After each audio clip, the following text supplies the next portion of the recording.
Қазақ YouTube бар ма? Қазақ YouTube бар, я. Болмаса қазір осылай жиналмас едік қой біз. Қазақ YouTube'ында сізге ұнайтын ең бір 3 топ каналды айтып жүрсеңіз қандай? Біріншісі косплей. Супер келіншектің влогтары ұнайды. Сосын қазір енді бастап келе жатқан ол Айдана Ыбырай сіңіліміздің, яғни This is Halal деген кулинарный блог дейміз ғой. Яғни олар тек қана жасап қоймайды, бұлар YouTube-тың көрермендері, яғни олардың көрермендері құралай үшін және сол адам үшін, жеке тұлға үшін келеді. Ал шын мәнісінде өзіміздің қазақ ютуберлердің бәрін қараймын. Азғыдан бастап, лайфтан бастап біліп жүремін. Енді геймингті көп қарай беремін, өйткені көп түсінбеймін да ол жағынан. Қазақ ютуберлерінің 60% геймерлар, по-моему, да? Иә, 60% геймерлар, өйткені қазір ол просмотрлар деп көрмейді, оны оқушылар көп қарайды. Және де ол енді қарапайым балалар каникулда отырады деген сияқты. Сізге соңғы сұрақ, хайп 2018. Бір хайп. Кім хайп? Бір хайп. Номинация болса, например, хайп 2018 деген номинацияны кім алатын еді биылғы жылы? Жан Ахмадиев. Қамшымен шыққанда. Иә, қамшымен шыққанда. Жан Ахмадиевті еще қазақ блогер деп санауға бола ма? Қазақ блогер деп санауға болады. Онымен жақында біз жақын жұмыс жасап жатырмыз. Яғни ол кішкене хайп ұстағанмен, оның түпкі негізі мақсаты оныкі басқа, яғни жез қамшы деген сондай бір жобасымен ол жақында YouTube-ға қайтадан оралады. Сондықтан да жақсы жобалар біз күтеміз. Все, рахмет сізге. Көп. YouTube-ға келген өте пайдалы достар. YouTube-ке блогер болыңдар, Арман сияқты ақшаны санамай табасыңдар. Арман, бірінші сұрақ, ақша қанша табасың YouTube-дан? Сен жұмысқа бармай-ақ ақша таба аласың ғой YouTube-дан? Жұмысқа бармай-ақ, айлық алмай-ақ қалай?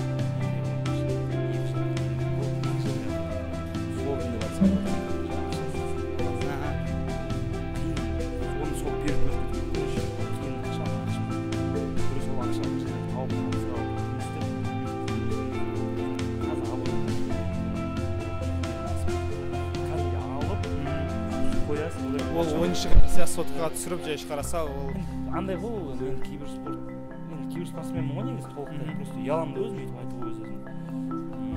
Андай FIFA деген өзі қымбатқанда ақша көп кетеді кәдімгі. Мысалы пак ашудың өзі әшейін бір видеоның өзі 15 мың бір видеоның өзі менде. Ана сен мысалы қазіргі өсіп келе жатқан балалар үшін, мектеп оқушылар үшін бір кумир сияқтысың да, былай кішігірім, өзінің локально дейді ғой, өзінің көрермендерің бар. Сол сенің көріп отқан қазіргі оқушыларға, кішкентай балаларға бір кеңесіңді айтсаң, YouTube-қа келердегі, немесе келмей-ақ қойыңдар, бұл жерде түк те жоқ, қиын деп айтамын. Адамның өзінің әркімнің несі бар ғой, андай интересі болады ғой, біреуге мен мысалы өзім никогда бір YouTube-қа келемін деп ойламағанмын. Ешкім мен вообще мың ұйықтап тұрсам да, мысалы, оны мысалы 25 жасында айтқан, сен ютубер боласың, фивер боласың, сенбейді. Ол бір андай өзі период болады, отырдым. FIFA ұнайды маған, неге түсірмеске? Ол бір түсіріп көрейін деп. Бір кездер болып тастап кеттім де келеді. Мен негізі орысша бастағанмын. Акинчетім қазақша бастаймын. Қазақша бәрін жазып. Сен көрермендерің сен видеоларыңдағы боқтыққа қалай қарайды? Жақсы қарай ма? Мен бір-екі видеоңды көріп қалдым. Прям боқтықпен прям төңкеріп жатсың ана жерде. Енді FIFA өзі шашқан. Любой блогер FIFA ойнайтын балалар бар, мысалы жақсы ойнайтын балалар барлығы боқтайды. Ол ойын да, ол қандай ойын емес, әшейін атысып, таза эмоционально нерв кететін ойын ғой. Сол үшін енді кішкентай балаларға не деймін, болғыларың келсе, YouTube болғыларың келсе, действительно болады ақша табу жақсы. Мен YouTube-ға келген себебім, мен бюджет табамын деп келген жоқпын. Бауырым да солай мақсатпен келген, жаңа әңгімелесіп танысып отырмыз, бірінші рет көріп отырмыз. Ондай мақсатпен біз келмегенбіз изначально. Кейіннен қызығушылықпен келдік. Яғни біз өнерімізді, өнерлі жігіттер болғаннан кейін, барлығымыз өнерліміз ғой. Сол өнерлі болғаннан кейін біз елдің баласы болғаннан кейін елге деген, жерге деген махаббатымызбен, ақылымызбен білетінді үйретіп, білмейтінді үйреніп, білетінім 9, білмейтінім 99 дейді ғой, Абай атамыз айтпақшы.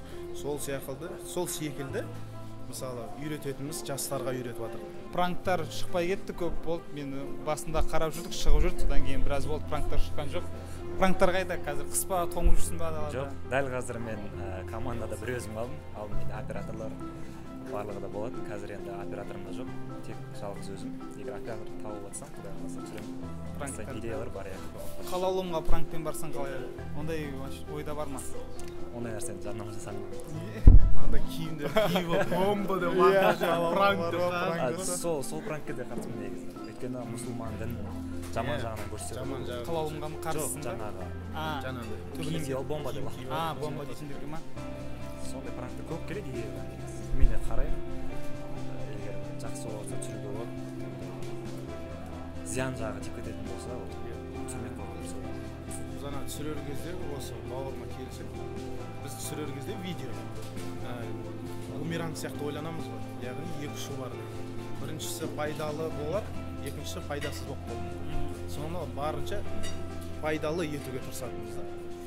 Етеміз де, тырысамыз да, етуге әлі инновация жасаймыз да. Махаббатпен бір-бірімізге білімімізді алмасқанға не жетсін шіркін. Рахмет жігіттер, көп тамақтанып алыңдар. Сендерге де рахмет. Көрдіңдер ғой, блогер деген оңай емес. Оларыңды қатты боқтайсыңдар. Сендерден көп көреміз боқтықты деп. Сол вообще боқтық деген YouTube'та дұрыс па или қалай? Ну, конечно, дұрыс. Эмоция. Ең мықты эмоция. Арман дейді. Шынайы жүректен шығатын нәрсе ғой. Негізі айтады, боқтаған адамда эмоциясы сыртынан қарасаң шын не екенін біліп тұрады да. Яғни айтқанда ешқандай маска жоқ та. Бірден уже бет-бірдес. Қазақ YouTube-ның үстінде ең боқтайтын адам Арман болса, мысалға, ең боқтайтын адам Қазақстандағы ең красавчик жігіт кім? Арман емес. Одан кейін мынау өсіп кеткен.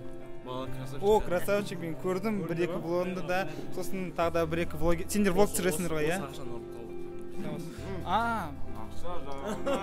Та, соны сұрайын дегем, жігіттер биноманы реклама жасауды қашан қоясыңдар?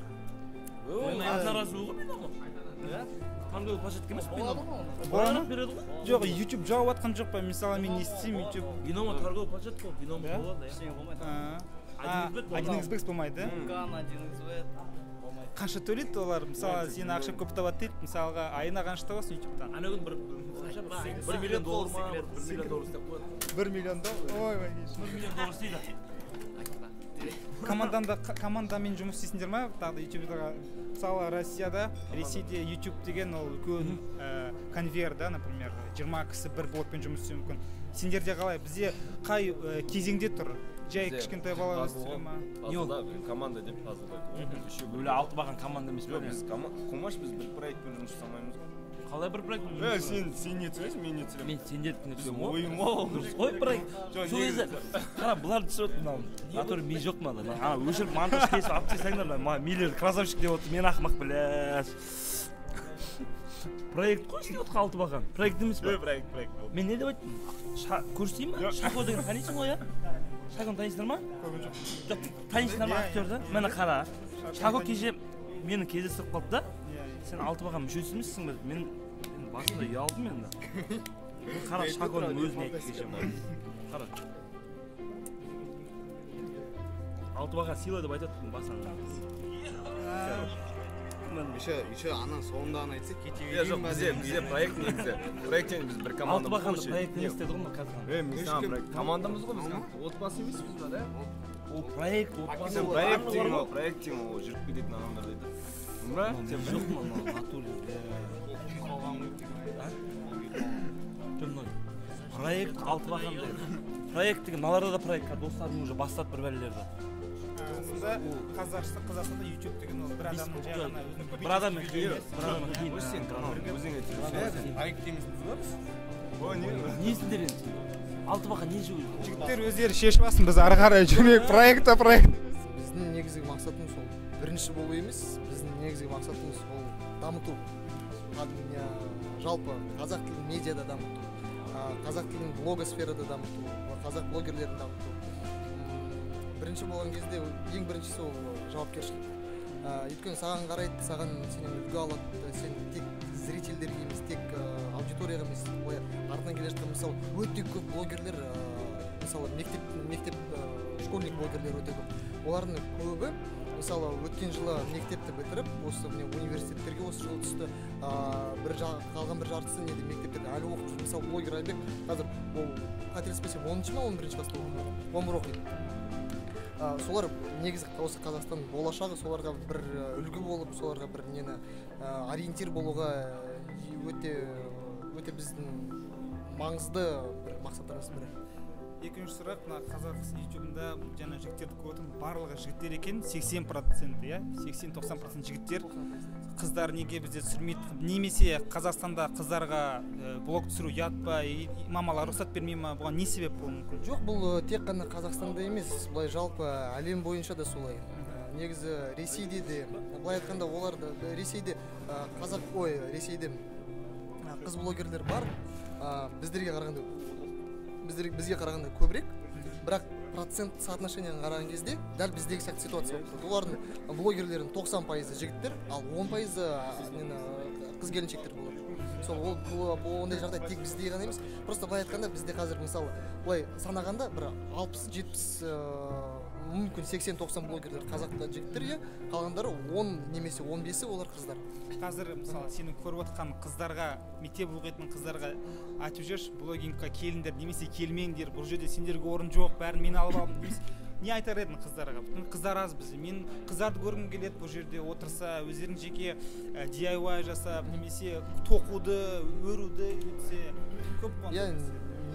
Кімге қандай қызығушылықтан бұрын өз еліне адаптация жасау керек, өз елінің менталитетін ұмытпау керек. Мысалы қазақта бізде біздің негізі пазлдың ол секреті, қалай подписчиктер жинау, ол біздің менталитетімізге сай контент жасаймыз да. Мысалы бізде үлкен адамның алдында боқтау деген онша дұрыс емес. Сол себептен мысалы бір бала өзін біздің видеомызды көреді, оны кейін ата-анасына көрсетеді, ағаларына көрсетеді, апайларына, олар да қалғандары, олар да аудитория, олар да жазылады. Дәл солай адаптация жасасын, менталитетке сай, өзінің регионына сай, өзінің еліне сай, қазақ тіліне сай. Бір елде кірген нәрсе мүмкін бізде кірмей қалатын шығар, мүмкін бізде өтпей қалатын шығар. Дәл солай өзіне ұнайтын нәрсені, өз еліне сай, өзіне менталитетіне сай, регионға адаптацияны жасасын. Енді соңғы сұрақ, Пазл арнасының топ-3 блогерлары Қазақстандағы. Қанша сұрақ? Топ-3 блогер сенің ойың, Пазл арнасының ойы. По версии Пазл, орысша айтқан ғанарақ сияқты. Былай айтқанда енді қайсысы? Алма, сен айтып берсін. Біздің ойымызша олардың барлығы осы орынға лайықты негізінде. Бірақ дегенмен бізге көптеген мысалы еңбегі сіңген мысалы біліп жүрген арнасы бар. Ол негізінде қай жылдан бастап білмедім. Қазақ ютубының атасы кісі болды деген ол қазір. Бірінші біліп жүрген топ-1, екінші. Топ-1 дегенде ол өзіме есімде түсіп тұрған ең еңбекқор ютуберлерді айтқан. Атасы десейші. Сапа қандай болу керек? Сізде қолыңызда қазір не бар? Мысалы, телефон бол, немесе зеркальный камера бол, немесе профессиональный бір видеокамера бол. Бар нәрсені қолданып үйреніңіз. Бар нәрседен сығыңыз барлығы. Не бар, соны сыға беріңіз. Басында бізде негізі 50 мыңға жеткен кезде бізде камерада болған жоқ. Біз 50 мың деген юбилейный видеоны біз на телефонның, смартфонның камерасына түсірген болатынбыз. Өйткені ең бастысы ол талпыныс, ең бастысы бар нәрседен сығу керек. Сол продакшн. Ниет деген. Ең бастысы ниет. Рахмет сендерге жігіттер, көп рахмет. Астарың дәмді болсын. Мен бір сұрақ қойсам, YouTube-тың атасы деген кісіден, Асан ағамыздан. Иә, аталарский. Асан аға бата беріңізші деп. Сізде YouTube-та қай жылы бастадыңыз? 2013-те бастадым, микрофон. 13-те бастадым. 13-тен бері, YouTube 2013 жылы бастасаңыз, сіз пазл сіздердің кейін бастады. Бізден негізі біз YouTube-қа 2011 жылы келдік, бірақ пазл бұл біз 2 жыл. Пазл жобасы сосын. Пазл жобасы 2 жыл бұрын ғана пайда. Камера мына жақта.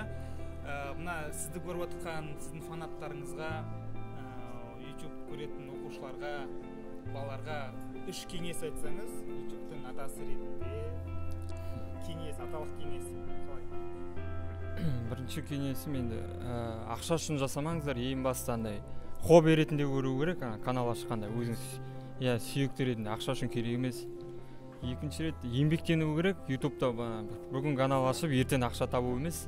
сондықтан еңбектену керек, өз жұмысын жақсы көру керек. Үшінші рет сол косплейға жазылу керек, әйтпесе ютубта сендердің болашақтарың жоқ. Жақсы, онда рахмет сізге. Тағы да осы сол отырған мен басқа блогерлермен таныстырып кетейін. Міне осы негізі бар ғой, біз пазл ютубын пазл жобасын бастаған кезде біздің осы мен көріп жүрген, лично мен көріп жүрген канал Бәкең ғой, осы қазақ жанашыры деп айтса да болады. Бәкеңмен сөйлескем. Сол, және осы біздің негізі Әділ осы каналмен мені таныстырды. Кейін осы видеолар маған ұнады. Ол Q-Life қуаныш арнасы. Сол тоже осындай образовательный контент. Және міне осы жаңадан келе жатқан ютубер Нұржігіт. Иә, Нурик әлемі. Сол Нурик иә, Нуриктің әлемі ғой бір шетінен. Иә, ең біріншіден ол Нуриктің әлемі. Сол мені сол таныстырып кетейін дегенім ғой. Қазақ блогерлар бірге ма немесе бөлініп жүр ме?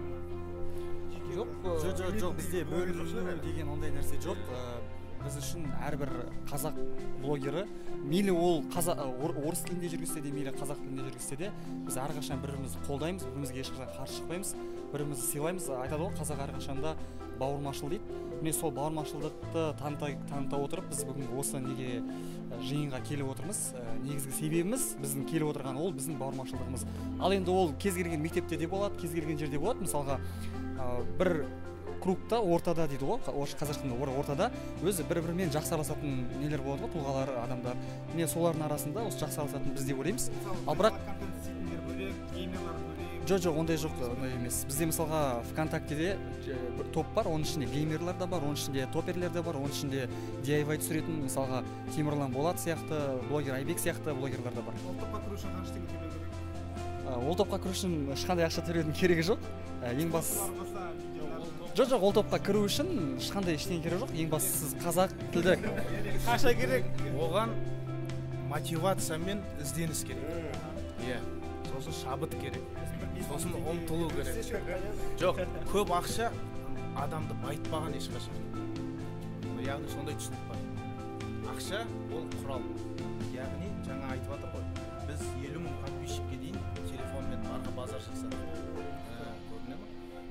Сол үшін ақшаны ойлап кірсең, ақша, яғни сені артынан жүгірте береді. Ал жоқ, сен өзің мақсатыңмен өзіңді және ойыңды сата білсең, ақша сенің арқаңмен жүгіреді. Яғни ақша жайлы айтып жатқаным да. Ал басқа біздің ойымыз осындай кең дастарханға келіп, осылай сөйлесіп бір көргенге бұл мысалы айтады ғой, мен осы сөзді қолдана алатынмын осы жерде. Өмір бір-ақ рет беріледі. Осылай жақсылардың арасында жүргенге. Міне жақсы да. Осындай керемет нотада біз ары қарай кетіп қазір отыратын сәтіміз ғой. Рахмет жігіттер, көп-көп рахмет. Сәттілік сіздер араласқан.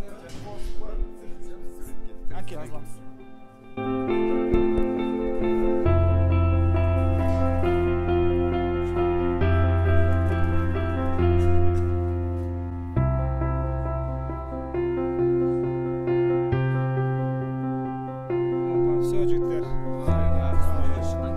Бірінші сұрақ, КВНщиктар алдын ала келсе ма, боқтауға болады, немесе олардың өздерінің ішінен шығып жатқан сөздер ма, немесе келсесің ба, көбірек боқтасаң маған хайп болады, просмотр көп болады деп қалай? Жоқ, ондай хайпқа не алған адам емес. То есть каналын көрген болсаң, ішінде 18 видео бар. Соның тек бір интервью ғана сондай боқтың араласқан. И ол келген адамның өзінің выборы болды. То есть ашық әңгіме болды интервью дегенде. Ол ренжіген жоқ па? Мен боқтықтарымды кескен жоқсың, неге салып жібердің деп. Жоқ, ол. Мен комментарийін оқысам, бәрі жамандады, бір мақтаған комментарийім бар шығар енді. Мен былай қарадым, мынау неге боқтап жатыр, мынау өзіне көп алады деген сияқты. Ренжіп болған жоқ па байдың балаларынан? Интервьюді алдын ала көрді олар. Көрді, иә. Келісті, иә, бәрі жақсы болады деп. Мына жайдарманшылармен кездесу үшін алдын ала ақша төлене ме оларға, немесе өздері жай ғана келісе ала ма? Қалай? Инстаграмдарына өзің жазып көр.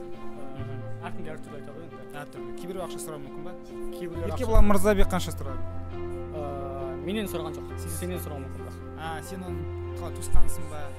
мен ба или қалай таниды деген ғой мысалы қазақпыз ғой мысалы мен барсам жай адам иә көшедегі адаммын сен барғанда кім болып бардың көшедегі адам болып па немесе қалай жоқ мен үйден бардым үйден бар ол мысалы сені көрді да бірден сенің түрің маған айтты сен тегін деп айта салды иә жоқ ондай яғни сосын инстаграмда жазасың жұлдыз емес қой енді олар қарапайым адам ғой қарапайым адам жазасың сұхбат беруге келісесіз ба келісесіз окей кел дейді иә блин маған осы кезде сен жолықпады тағы типа ақша сұраған көбінде сұхбат сосын хейтерлерге жауап хейтерлерге сіздің жауабыңыз ба жоқ жұлдыздардың блогерлардың жұлдыздардың жайдарман жайдарманға қатысы бар жайдарман бар сосын